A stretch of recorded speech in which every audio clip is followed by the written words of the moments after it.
Welcome to the Archive Network. I'm Aurelius, and with me as always, Malik. We curate the treaty archive.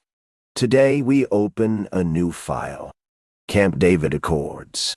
Malik, you've had this one on your desk for a while. A region scarred by war, two bitter rivals, Egypt and Israel. In the late 1970s, they were locked in a relentless cycle of violence. For decades, each conflict only deepened their mutual mistrust. The Sinai Peninsula became a battleground, a prize for victory and a haunting symbol of loss. With each skirmish, the status quo became more untenable. We must understand this is the nature of power struggles, where territory becomes a cruel game, and the human cost is often forgotten. But it wasn't just about territory. It was about people. Egyptian President Anwar, Sadat faced an impossible dilemma. His country was weary from years of conflict, and the economy was struggling. Families were hurting, and the promise of pan-Arab unity had faded into a distant memory. Sadat knew that continuing this endless war would only bring more suffering. He felt the weight of his people's pain and longed for a better future for them, one filled with hope instead of despair. Exactly. Sadat's challenge was monumental. Regaining the Sinai through war seemed unlikely, especially given the military might of Israel. Any move toward peace risked backlash from the Arab world, which still viewed Israel as illegitimate. But Sadat recognized the futility of continued conflict. He understood that Egypt needed more than just a military solution. He needed a new path, one that could redefine Egypt's role in the region and bring stability. This was a gamble, but he was willing to take it. And let's not forget Israeli Prime Minister Menachem Begin. He was shaped by years of conflict, and it deeply influenced his leadership style. His government prioritized security above all else. The memory of those surprise attacks haunted him and everyone around him. Yet, Begin also recognized the potential rewards of peace. He understood that with peace could come legitimacy and stability for Israel, something so many people longed for after years of turmoil. It was a delicate balance, one that impacted countless lives. True. Begin understood that peace was more than just an ideal. It could fundamentally transform the entire region. The stakes were incredibly high, but so were the potential rewards. The United States, under President Jimmy Carter, recognized this once-in-a-lifetime opportunity.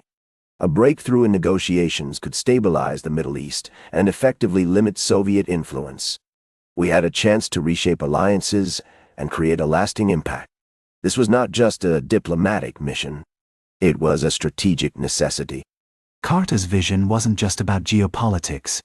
He truly believed in the power of dialogue to spark change. But it wasn't simple at all. The reality was stark. Sadat's overture was a huge gamble. It risked alienating him from the Arab community, which saw peace with Israel as a betrayal. For Sadat, this wasn't just a diplomatic move. It was a personal risk, one that could cost him dearly. He had to weigh the hopes of his people against the potential fallout. In November 1977, Sadat's journey to Jerusalem shocked the world. He became the first Arab leader to address the Israeli Knesset, a bold move that shattered long-standing taboos.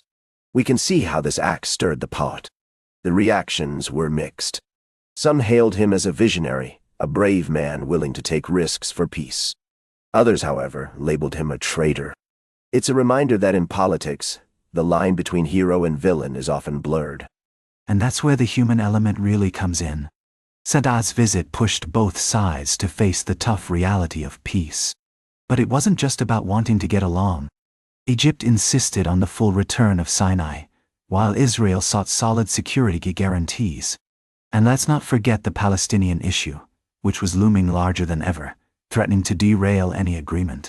The stakes were high, and real lives hung in the balance, making every decision feel that much heavier. Negotiations were fraught with tension. Progress was often followed by paralysis. The stakes escalated, drawing global attention and concern. In September 1978, President Carter invited both leaders to Camp David for face-to-face talks. The secluded setting offered a unique opportunity to break through decades of mistrust and hostility. Still, we had to wonder, would this tranquil retreat be enough to thaw hearts hardened by years of conflict? Or would it simply serve as another chapter in a long saga of failed diplomacy? The world watched with bated breath as Sadat and Begin found themselves at a crossroads.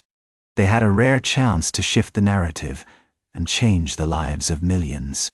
But the risks were immense. Success could pave the way for lasting peace, a light at the end of a long tunnel for so many families. Yet failure could plunge the Middle East into chaos, leading to more suffering and heartbreak. The stakes had never been higher, and the weight of their choices hung heavy in the air. The moment for action had finally arrived. The stage was set for history to unfold, and we could feel the weight of anticipation in the air. Deep within the quiet woods of Maryland, old enemies were preparing to lay bare their demands and fears. Would Camp David bear witness to the first steps toward lasting peace, or would it spiral into renewed conflict? The world held its breath, waiting to see if this time would be different. The stakes couldn't be higher.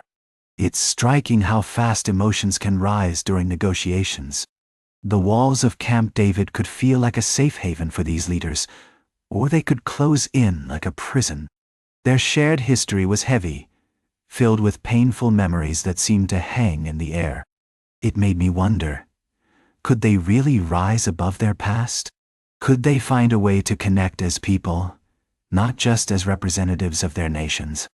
The stakes were incredibly high, and the cost of failure was personal. The diplomats faced a monumental task. They had to navigate a landscape littered with old grievances, tangled alliances, and deep-seated mistrust.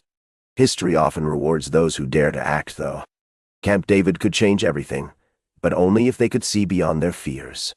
It's a delicate dance, really. Would they muster the courage to take that leap? Or would they let the weight of the past anchor them down, shackling progress in the process? That's where we leave it for now. Part 1 of 5. Camp David Accords is far from done. If you're new here, we're Aurelius and Malik, curators of the Treaty Archive, part of the Archive Network. Part 2 drops soon.